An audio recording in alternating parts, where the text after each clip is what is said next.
Hello everyone, good evening and जोहार।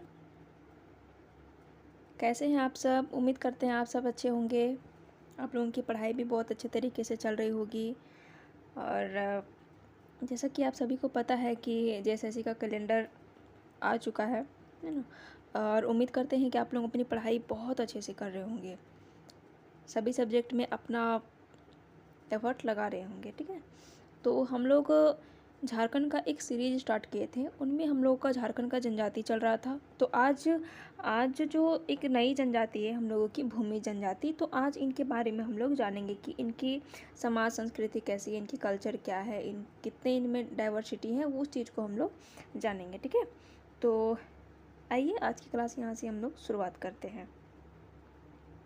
भूमिज भूमिज जो है ना, वो प्राचीन काल के कृषि से जुड़े हुए हैं, इन्हीं लिए इन्हें भूमिज अर्थात भूमि का पुत्र कहा जाता है। भूमिज का अगर अर्थ पूछेगा ना, तो ये होता है भूमि पुत्र।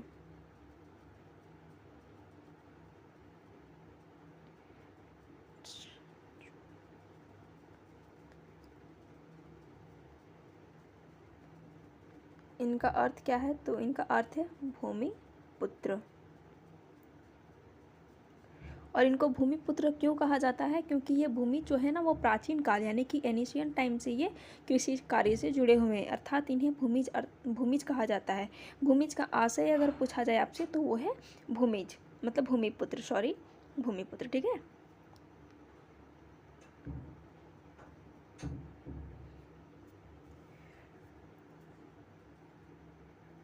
झारखंड के हजारीबाग, रांची व धनबाद जिलों में इनका सर्वाधिक संकेंद्रण पाया जाता है।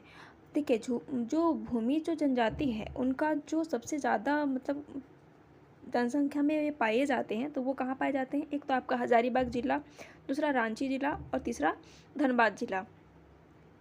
इस जनजाति की प्रजाति प्रोटो ऑस्ट्रोलॉइड है। 99% जनजाति क्या है? तो प्रोटो ऑस्ट्रोलॉइड परिवार से आते हैं। इनको धनबाद के सरदार के नाम से भी जाना जाता है, यानी कि एक ऐसी जनजाति है जिनको क्या बोला जाता है? तो धनबाद के सरदार, चुआड़ या चुआड़ कहे जाने वाली भी ये जनजाति है, और धनबाद के सरदार के नाम से भी लोकप्रिय है। ठीक है, देखिए यहाँ पे कुछ एक्स्ट्रा फैक्ट भी मैं बताती हूँ। घने जंगलों में रहने के कारण मुगल काल में भूमिज को चुहाड़ के उपनाम से जाना जाता था, यानी कि देखिए ये घने जंगल में रहा करते थे, इसीलिए इनको चुहाड़ के नाम से भी जाना जाता है। इनकी भाषा मुंडारी ऑस्ट्रो एशियाटिक है तथा इन भाषा पर इनका बंगला व सदानी भाषा का भी प्रभाव है। यानी कि देखिए इनकी जो भाषा है ना, वो तो मुंडारी है मानते हैं, लेकिन जो ऑस्ट्रो एशियाटिक भाषा परिवार की भाषा है, लेकिन इनकी भाषा पर बांग्ला, क्योंकि बांग्ला से सटा हुआ है, और सदानी, क्योंकि यहाँ पे गैर जनजाति भी रहते हैं, तो यहाँ पे इनकी सदानी भाषा का भी इनके भाषा में क्या है कि सब मिश्रण माना जाता है। और एक बात ना, यहाँ बुक में मेंशन नहीं है, बट मैं आपको बता रही हूँ कि ये जनजाति जो है ना, ये हिंदू जनजाति से इतने प्रभावित है ना कि इन्हें हिंदू जनजाति का हिंदू संस्करण कहा जाता है। अगर आपसे पूछ ले कि किस जनजाति को हिंदू संस्करण कहा जाता है, तो आपका आंसर होगा भूमिज।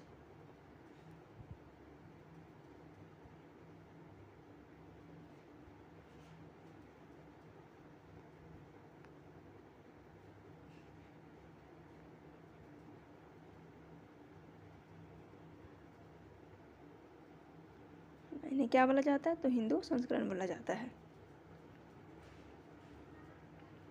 अब इनका देखेंगे हम लोग समाज और संस्कृति। इनका समाज और संस्कृति कैसा है। इस जनजाति का समाज जो है वो पितृसत्तात्मक होता है, यानी कि पितृसत्तात्मक बोला जाए तो बच्चों का गोत्र पिता के गोत्र पे निर्धारित होगा। यानी कि पिता का गोत्र अगर हेम्ब्रोम है तो और अगर उनकी मम्मी का जो गोत्र है वो जेलोया या फिर पत्ती है, तो माँ का गोत्र नहीं चल के क्या चलेगा कि अगर उनका बाल बच्चा होता है, बेटा बेटी जो भी होता है, तो वो हेम्ब्रोम ही अपना गोत्र में चलेगा। इस प्रकार इन लोगों का पितृसत्तात्मक होता है। इसी प्रकार से पितृसत्तात्मक की कहानी जुड़ी हुई है। इस जनजाति में कुल 4 गोत्र होते हैं, यानी कि इस जनजाति में क्या है कि 4 गोत्र होते हैं। एक तो होता है पत्ती, दूसरा होता है जेयोला, गुलगू, हेम्ब्रोम पाए जाते हैं ना। यानी कि यहाँ पे 4 गोत्र कौन कौन है? पत्ती, जेयोला, गुलगू और हेम्ब्रोम।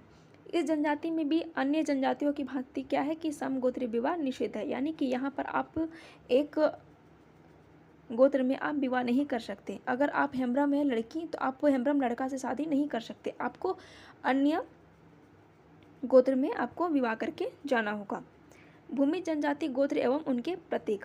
देखिए उनका गोत्र और उनके प्रतीक को देखेंगे। पत्ती क्या है? एक पत्ता है। हेम्ब्रम क्या है? एक बादाम। जोएला क्या है? एक पक्षी। गुल्गू क्या है? तो एक मछली।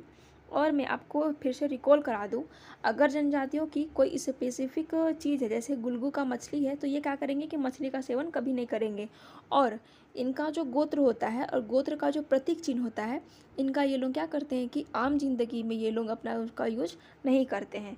ये भी चीज़ हम लोगों को नोट डाउन करना है, याद रखनी है। इस जनजाति में सर्वाधिक प्रचलित विवाह क्या है? आयोजित विवाह। इसके अतिरिक्त इनमें अपहरण विवाह, गोलहट विवाह, सेवा विवाह, राजकुशी विवाह आदि भी प्रचलित है। यानी कि इनमें क्या है कि सबसे ज़्यादा जो है आयोजित विवाह, जिनमें मतलब लड़का प्रॉपर लड़की के यहाँ देखने जाता है किसी मध्यस्थ के माध्यम से, यानी कि मीडिएटर के माध्यम से, और उनको अच्छी तरीके से शादी करके लाया जाता है, उनको क्या बोला जाता है? आयोजित विवाह। इनके अतिरिक्त भी क्या है? अपहरण विवाह है, गोलट विवाह है, सेवा विवाह है, राजकुशी विवाह भी प्रचलित है। इस जनजाति में तलाक की प्रथा भी पाई जाती है ना। इस जनजाति में क्या है कि यहाँ पे डिवोर्स का सिस्टम भी पाया जाता है। पति द्वारा पत्ते को फाड़ कर टुकड़े कर देने पर तलाक हो जाता है। देखिए क्या है ना कि यहाँ पे अगर पति किसी पत्ते को फाड़ करके 2 टुकड़ा कर देता है ना, तो इसका आशय है कि आप हमसे अलग हो चुके हैं। इस टाइप का उन लोगों का वारदात होता है। दाम्पत्य जीवन इन लोग पति से जोड़ के रखता है, ताकि पति फाड़ता है तो समझिए ये लोगों का रिश्ता भी खत्म हो जाता है। बहुत खतरनाक रूल है क्या। इस जनजाति की जाति पंचायत का मुखिया क्या कहलाता है? तो ये प्रधान कहलाता है। ये प्रधान तो कहलाता है, लेकिन हाँ चलिए आगे दिया हुआ है। इनका जातीय पंचायत का मुखिया क्या है? तो प्रधान। इनके प्रमुख त्यौहार धूला पूजा, चैत पूजा, काली पूजा, गोराई ठाकुर पूजा, ग्राम ठाकुर पूजा, करम पूजा इत्यादि है। यानी का इन लोगों का प्रमुख त्यौहार क्या क्या हैं? तो वो धूला पूजा, चैत पूजा, काली पूजा, गोराई ठाकुर पूजा, ग्राम ठाकुर पूजा, करम पूजा इत्यादि है। इस जनजाति का प्रमुख पेशा क्या है? तो वो है कृषि कार्य। हर जनजाति का एक अपना कृषि कार्य मतलब कि पेशा होता है। तो उन लोगों को में मैक्सिमम टाइम क्या देखा जाता है? तो उनका जो पेशा होता है वो कृषि ही होता है। ये तो थी आर्थिक व्यवस्था। अब यहाँ पे धार्मिक व्यवस्था। इनके सर्वोच्च देवता ग्राम ठाकुर और गोराई ठाकुर हैं। यानी कि ये लोगों का जो प्रमुख देवता होते हैं ना, वो है ग्राम ठाकुर, गोराई ठाकुर। इनके अलावे भी ये लोगों की देवता होते हैं, है ना। इनके अलावे जैसे ग्राम ठाकुर और गोराई ठाकुर के अलावे भी कौन कौन है? तो एक है डिहवार, जिनको क्या बोलते हैं? सीमांत देवता भी बोला जाता है। डिहवार देव, माँ काली की भी आराधना ये लोग करते हैं और भगवान शिव जी की भी आराधना करते हैं ना। इनके धार्मिक प्रधान को लाया कहा जाता है। जहाँ अन्य जनजातियों में पाहन, नायके इत्यादि बोला जाता है, वहाँ इन जनजातियों में क्या बोला जाता है धार्मिक प्रधान को? तो लाया। यही चीज़ इन लोगों को स्पेशल बनाती है। इस जनजाति में श्राद्ध संस्कारों को कमावत कहा जाता है। यानी कि दाह संस्कार जो होती है, श्राद्ध क्रम, वो इन जनजातियों के किस नाम से जानी जाती है? तो वो जानी जाती है कमावत। आपको पूछेगा कि कमावत क्या है, तो आप लोग पूछेगा कमावत क्या है, ये पूछेगा कि खाद्य रस्म है, शादी की प्रकार है, श्राद्ध प्रकार है, या फिर आपका मुजुट्ठी संस्कार है। ठीक है, तो ये आपका आंसर होगा श्राद्ध संस्कार है। तो ये होती है कमावत। देखिए इस जनजाति में आपका क्या मतलब अधिक महत्वपूर्ण है? देखिए एक तो ये है कि इस जनजाति में तलाक की प्रथा पाई जाती है। जो पति होता है, अगर वो पत्नी को भरी समाज में अगर वो पत्ता फाड़ देता है, इसका मतलब है कि उन दोनों का डिवोर्स हो चुका है। इनको उपनाम क्या है? तो इनको चुहाड़ के नाम से भी जाना जाता है, और ये धनबाद के सरदार के नाम से भी जाना जाता है ना। इनका संकेंद्रण ही है हजारीबाग, रांची और धनबाद में। और इनका जो अर्थ होता है भूमि का मतलब होता है कि भूमि पुत्र। ठीक है। इनका प्राचीन काल इनका जो है कृषि कार्य से जुड़े हुए हैं, इन्हीं इनको भूमिज अर्थात भूमिपुत्र कहा जाता है। इनका अर्थ होता है भूमिज का। तो देखिए अभी ये जो जनजातियाँ हैं, अभी छोटी छोटी जनजातियाँ हैं ना, तो छोटा छोटा क्लास अभी अपलोड हो रहा है। तो अगर आप लोगों को समझने में कुछ दिक्कत है तो आप लोग कमेंट सेक्शन में कमेंट कीजिए। आप लोगों को क्लास कैसी लग रही है ये चीज़ भी आप लोग कमेंट बॉक्स में कमेंट करें, है ना। आप लोग वीडियो को ज़्यादा से ज़्यादा लाइक कीजिए, शेयर कीजिए,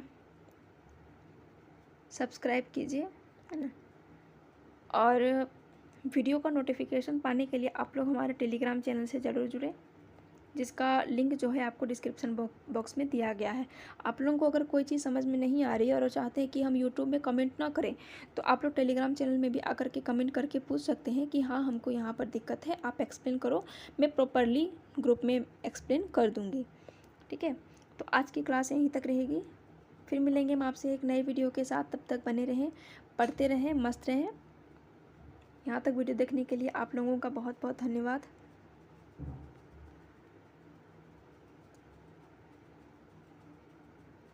आप सभी को शुभ रात्रि।